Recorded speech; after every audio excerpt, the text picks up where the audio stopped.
Sveikos, mielos moteris. Šiandien noriu su jumis kalbėti apie tai, kiek iš tikrųjų kainuoja sveika gyvensena. Tie, kuris sieka manęs, jeigu jūs nežinote mano istoriją, aš irgi 2015 metais išleido knygas Super maistas, galbūt jūs irgi turite tą knygą. Tai aš iš tikrųjų jau ilgą laiką siekia sveiką gyvenseną, gamino praktiškai 95% maistų tik namuose, viską, ką aš valgau, yra tai, ką aš gaminu, tai, ką aš perku. Todėl aš manau, kad aš jau turiu tą įsivaizdavimas, kiek iš tikrųjų ši gyvensena kainuoja. Tik noriu trumpai pasakyti, kad jeigu jums šiuo metu domina yra numesti svoris, atskratyti nereikalingas riebalus, stangrinti kūnas, tai dabar jūs galite įsigyti mano Lieknėjimo akademija programas, kur jūs gausite detalius mitybos planas pagal kiekvieną moters kūno formas, plus treniruotės namų sąlygomis tik po 20 minučių, tam, kad galite patobulinti savo kūnas ir visą tai gausite dabar su 60% nuolaida. Tad jeigu jums domina mano Lieknėjimo programas, galite tada paspausti nuorodas, kurias jums palikau, arba tada keliaukite į mano puslapį ilkadams.lt ir ten gausite daugiau informacijos. Taip, tada pradėsime nuo visko. Aš čia turiu mano knygas, nes aš nieko nenoriu pamiršti, ką aš noriu pasakyti. Bet jo, tai kiek iš tikrųjų kainuoja tą sveiką gyvenseną? Ratai aš su jumis dalinuosi mano Facebook ir Instagram stories, kas yra mano maisto krepšelis ir ką aš kiekvieną savaitę perku, arba dabar dažniausiai perku mano vyras pagal mano sąrašo, ką mums būtent reikalinga čia namuose, todėl kad aš esu pagrindinė, kuri dabar gaminau. Tai va, tai čia aš turiu 3 čekis, aš sakiau vyras man atiduoti čekių ir galbūt aš jau nespėsiu perskaityti jumis viską, bet aš manau, kad įdomiausia dalykas būtų pažiūrėti sumą. Tai anksčiau, kai nebuvo karantino ir aš pačiai irgi vaikščiau į parduotuvę, tai irgi gaunasi panašiai kiekis, nes aš, kaip aš jums sakau, aš dabar darau sąrašą vyras, ką jisai turi pirkti, tai aš jau vizualiai žinau, kad mano pirkinys visą laiką yra tarp 50 ir 60 eurų. Žinoma, kartais yra atsiranda visokie būtinis dalyko krepšelė, kas jau nėra susijęs su maistu, tai gali būti kitų dalykų, bet pagrindas mano maistas, aš žinau, kainuoja apie 50-60 eurų per savaitę. Žinoma, galite tai po dvigubai tiesiog dalintis, jeigu mes esam dviese, arba dabar mes turime Adrianą, jinai dar tiek nevalgo, bet jo.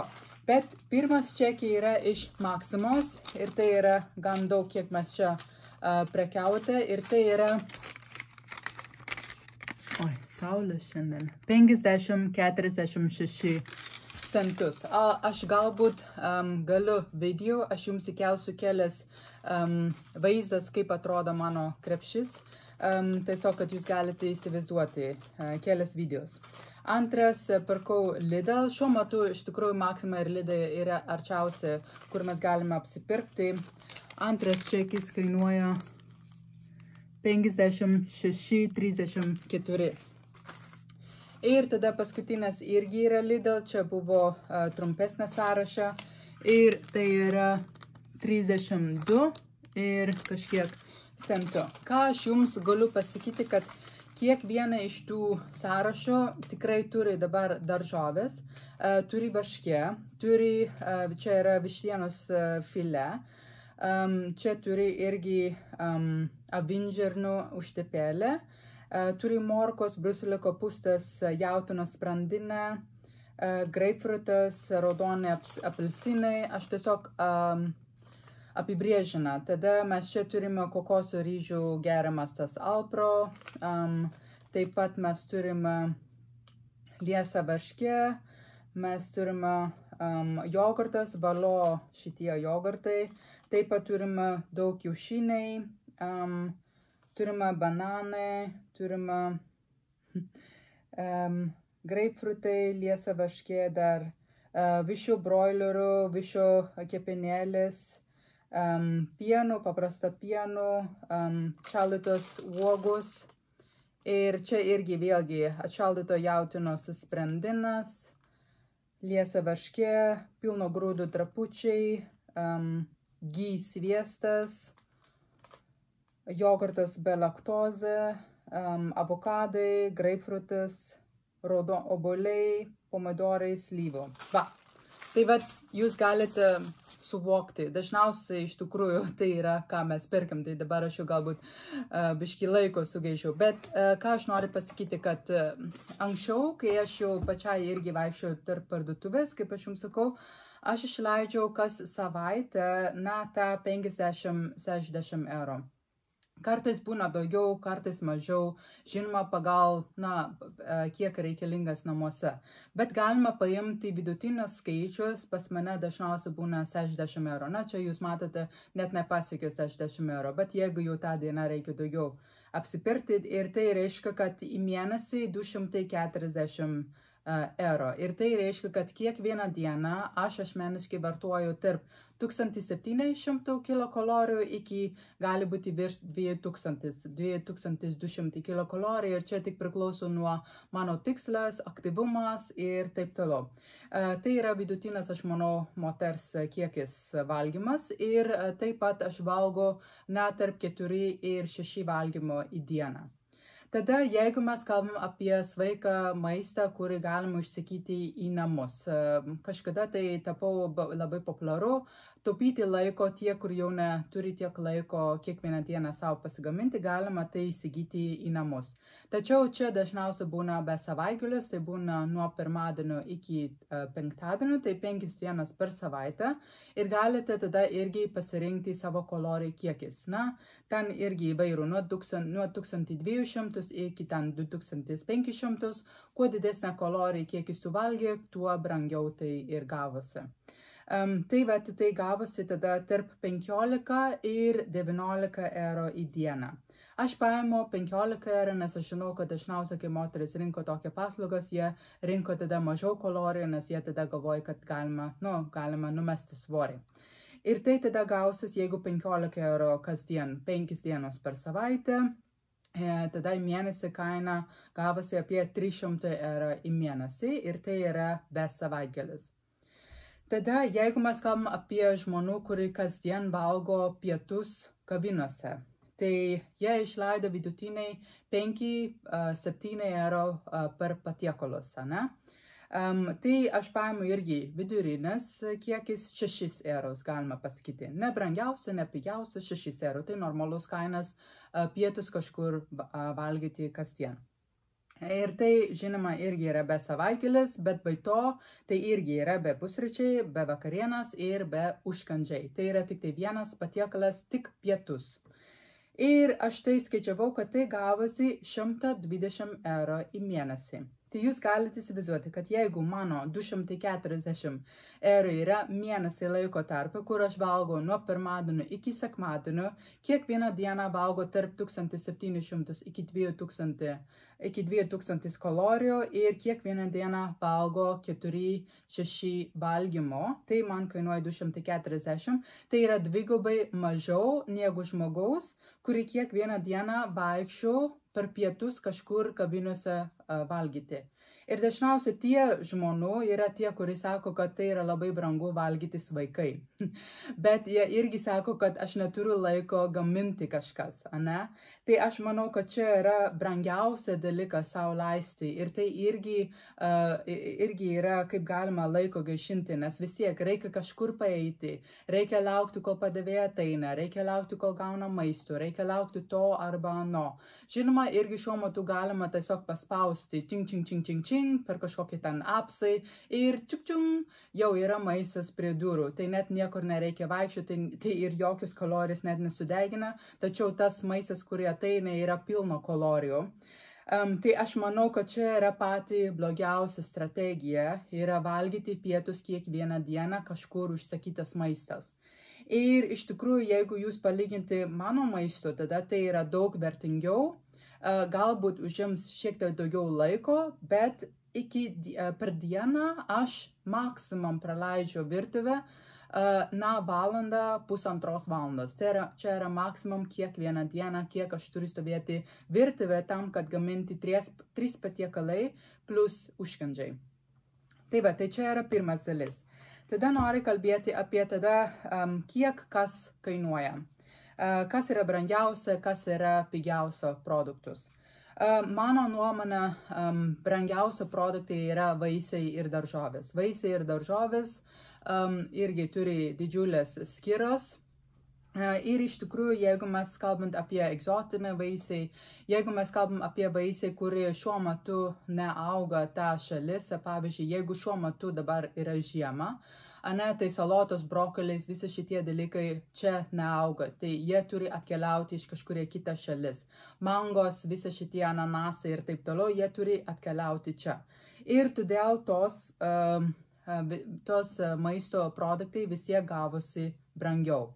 Tačiau kas yra labai gaila, yra, kad dažniausiai tai yra produktai, kurį žmonės išmeta. Tai dažniausiai mes pripirkam visokias daržovės. Čia jūs matot, kad mano bananas jau eina į pabaigą, nors jie yra man skaniausia, kai jau turi tą biškį tą dėmesys ant oda.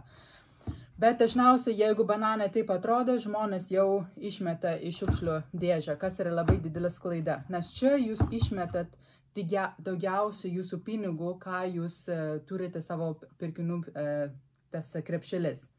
Tai tam, kad man taupyti laiko, ne laiko ir pinigų, daržovės ir vaisiai, tai aš pasistengiu dažniausiai pirkti tos vaisius, kurie šiuo metu yra sezoninės vaisiai.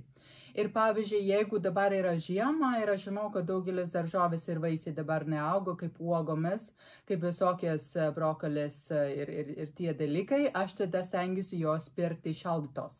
Šaldytos daržovės ir vaisiai tikrai yra labai geras kokybė, aš nežinau, kodėl yra tokia nuomonė, kad jie yra nesveikai, todėl kad jie turi tam tikros taisyklius, nuo kai jie yra paskendę iki tada, kai jie turi būti užšaldyti ir pakuoti. Tai yra labai trumpas laikas. Tai iš tikrųjų jų net gali būti daugiau pasisavinti vitaminai ir mineralai, negu kad jūs pirkite kažkokias maistas, kurie atkeliauja iš ką žinau kur ir kiek laiko tai irgi stovėjo tą lentelę ir jūs net nežinote, kiek tas maistas jau prarandate tos vitaminai.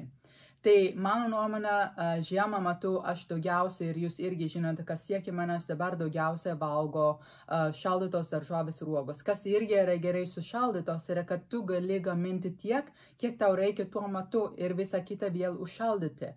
Su šviežios daržovės, kai jau yra atidarytas ar kai jau stovi, reikia jo išbaigti, o kitaip jisai tiesiog supus ir reikia jo išmesti. Taip, bet ką aš noriu jums įkreipti dėmesį yra, reikia tikrai paskaičiuoti, kiek jūs naudojate tos daržovės ir vaisiai, kad nereikia jų išmesti. Tai reikia tą labai atsargiai pirkti. Geriau yra tada kasdien po biškį pirkti, negu kad labai didelis kiekis ir tada išmesti. Tada antras dalykas yra, kas daugiausiai kainuoja, yra visokios veganiškos maisto produktais ir taip pat aišku, kas yra trendas produktai. Tai veganiški produktai, tai yra visi šitie veganiškai, bet kotletai, mėsos, sūriai, jogurtai, visi šitie dalykai praktiškai dvigubai kainuoja. Ir kas yra baisiausia dalykas, netgi man, ir aš kažkada laikiau veganišką mitybą, tai aš čia nesakiau kažką prieš veganas, bet aš žinau, kas yra sudėtis. Daugelis šitie produktai ir pavyzdžiui, kartais jeigu paimtų veganiški kotletai, tai ten realiai yra vien tik daržovės. Tai yra lęšiai kažkokie, pupelių, burokelių, tai yra sutrinta ir tada padaryti tos kotletas. Jeigu tu atskirai nusipirkti tos produktus, jie yra vieni iš pigiausių. Tai už tai neverta investuoti į tokius produktus. Tada antras dalykas yra visokie produktai, žinoma, be laktozę, be gluteną, be tą, be aną. Jeigu jūs tikrai turi netoleravimas, jeigu jums tikrai erzina tos dalykus, tikrai galima nusipirkti be produktas, be gluteno, be to aną. Bet nereikia būtinai jų nusipirkti, todėl, kad jūs galvojate, kad jie yra sveikiau. Ne, jie nėra sveikesnė, pavyzdžiui, avižos be glutenos ir paprastos avižos. Aš sakyčiau, kad paprastas yra daug geriau be glutenos. Tai jeigu jūs neturite netoleravimas gluteno, tikrai nereikia to nusipirkti, todėl, kad jūs galvojate, kad tai yra sveikiau arba galite greičiau sulieknėti nuo to. Tikrai nėra taip. Be gluteno sausainė jūs galite tiek pat nuo jų sustorėti, kiek jūs galite nuo paprastų sausainė. Tam, kad nėra glutenas, tai nereiškia, kad tas yra magikos sausainės ir svoris nuo jų neauga. Ne, tai reikia kreipti į tuo dėmesį, kad kalorijų kiekis, kiek jie turite ir kas vis tiek yra sudėti. Ir jeigu jums to nereikia, tikrai nereikalinga jo pirkti. Aš asmeniškai perku visą laiką augalinės pieno, todėl kad aš manau, kad karvės pieno aš netoleruoju, dauguma žmonių to netoleruoja. Ir tai labai lėtina medžiagą apykitę, sunkiai virškina, todėl aš asmeniškai perku augalinės pieno. Tačiau visą kitą dalyką aš perku paprastų su laktoze.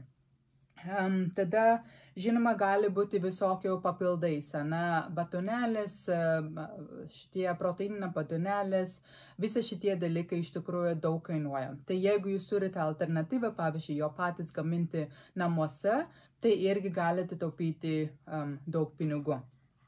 Tada trečias dalykas yra mėsa ir žuvis, tada gaunasi brangiau. Ir čia irgi yra priklauso nuo kur jūs tai pirkote, ar tai yra specialus parduotuvė, būtent skirti ekologišką, pavyzdžiui, ten kažkokią mėsą ar žuvį, ar tai yra laukinė mėsa arba žuvį, ar tai yra auginti ir taip pat, ar tai yra tiesiog, kur jūs to pirkote. Tai pavyzdžiui, tą patį jautienos steikas, sakykime, jisai gali kainuoti, pavyzdžiui, sakykime, kai kurie parduotuvėse, tu gali paprastesnę rasti nuo 5 € ir tai gali būti kainuoti iki 13 €, tik priklauso nuo kur jūs jų pirkote. Aš ir pirkau iš 5 € ir aš pirkau irgi kartais iš 13 €, žinoma, 13 € turi skanesnės skonės, bet mano nuomonė, kad tai nėra būtinas kasdieninės gyvenimas. Kasdieninės gyvenimas gali būti paprasčiau, nebūtina, yra ekologiška visą laiką. Tikrai jūsų sveikatos nuo to nebus net tiek prastesni, negu tie, kurie perka vien tik ekologiškos. Ir aš tą žinau, nes aš žinau savo sveikatas ir aš ir tą bandžiau vien tik ekologiško, vien tik, pavyzdžiui, ten paprastų ir nekiek skiriasi. Ką aš galiu pasakyti, kad kas yra verta pirkti ekologišką, pavyzdžiui, yra kiaušiniai, nes kiaušiniai tai tikrai turi daugiau omega 3, jeigu pirksite laisvą auginti kiaušiniai. Aišku, man irgi gaila tos vištos, kad jie nebūtų, pavyzdžiui, kad jie gali augti sveikai ir laimingi vištus. Ir tikrai skonis nuo jų skiriasi. Jeigu jūs galite savo leisti pirkti laisvą arba žolės, tie gyvūnus, kurie valgo žolės, arba jeigu jūs turite galimybės pirkti iš ūkininkos mėsą, tai yra tikrai 100% geriau. Laukinė mėsa, pavyzdžiui, stirnas, visi šitie dalykai man asmeniškai yra labai skanus ir jos vertės bus daug aukštesnis negu paprasta augintas kažkur tai kruopas valgyti kitą karves. Tai jeigu jūs turite to galimybę, aš sakyčiau tikrai taip. Jeigu jūsų budžetą tai neleidžia, tai galima tada pirkti paprastesnį ir pabandykit skirtingos brandas ir palyginti. Kas yra įdomu yra, kad organo mėsa yra pats pigiausias, organo mėsa, kaip jaučių kepenis, vištos kepenėlės, visi šitie dalykai. Ir iš tikrųjų jie yra maistingiausias maistas. Ir aš nežinau, kodėl žmonės bijo jo valgyti, tikrai nereikia to bijoti, bet jie tikrai yra labai sveika ir labai pigus. Tada pieno produktai, tada eina prieš paskutinės. Pieno produktai iš tikrųjų nėra brangus, nebent jūs ten irgi, kaip aš sakau, pirkti specialus, be laktozę, be tas anas. Ekologiškas pieno produktai visą laiką yra šiek tiek brangiau negu tas, kas yra jau masinės produkcija parduotuvė. Tiek pat visos ūkininkos darbas yra brangesnio, bet tai irgi yra skanesnis, bet tai irgi greičiau tiesiog jo greičiau supuvęs, kaip ten išėjote, tai pavyzdžiui, jeigu aš kartais pirkau ekologiškas varškės, aš žinau, kad jisai dieną antrą stovės šaldytuve, paskui jis jau surūkšina. O jeigu aš pirku, pavyzdžiui, toks pakelis varškė, jisai gali stovėti savaitę ir jisai bus šviežia. Tai reikia tik tai tą kreipti dėmesį, kai jau pirksite brangesnį, stengite jo kuo greičiau valgyti, nes jisai negali stovėti šaldytuve ir tai būtų labai gaila tai išmesti. Ir paskutinis dalykas tada yra kruopos, visokios miltinos, aš naudoju pačiai tik grikių, viso grūdo, visi šitie, arba visokie ten grikai, ryžiai ir tas anas. Žinoma, čia irgi priklauso nuo kokybė, pavyzdžiui, ta lenta, jeigu paimsi avižius gali būti kelis centus iki 2 eurų ir čia tik irgi priklauso, ar jūs perkate ekologiškas arba paprastos. Aš sakyčiau, čia irgi rinkitės pagal savo biudžetas, pabandykite, ar tas firmas yra tikrai skanesnis už kitą, ar tai tikrai yra verta to pirkti. Aš asmeniškai irgi pirkau įvairiai, nuo vidutinio iki aukštesnės kainas ir man kartais, pavyzdžiui, grikiai kartais neskiriasi, ryžiai kartais skiriasi, avižius man skiriasi nuo ekologiškos ir paprastos, bet įvairių. Mano vyras yra linkisi daugiau taupyti, tai jisai visą laiką paima pigiausią, o kai aš neturiu ką valgyti ir liko tik jos, tada aš ir to valgau ir man tai irgi yra skanu. Tai iš tikrųjų kartais irgi yra tik tai psichologinis faktorius, ką mes pirkom, o ne iš tikrųjų tas sveikesnis maistas, ar tai yra tikrai sveikiau negu kita. Tai vat, mielos moteris, jau 20 minučių įsikalbėjau, aš manau, kad užtenka, užbaigsiu šį pokalbis čia, bet tikiuosi, kad tai jums buvo įdomu, kas yra iš tikrųjų mano pirkinių sąrašo ir kaip jūs galite taupyti valginti sveikai, apibriežti. Aš manau, kad tai yra verta investuoti į sveiką gyvenseną, verta gaminti savo maistą pačiai namuose. Ir aš manau, mano asmeninės rekomendacijos yra, arba asmeninės patirties, prašau, yra tai, kad kasdien pirkti sveiką maistą yra daug pigiau negu bet kurie kita variantas. Ačiū Jums, kad klausote, būkite sveiki ir iki.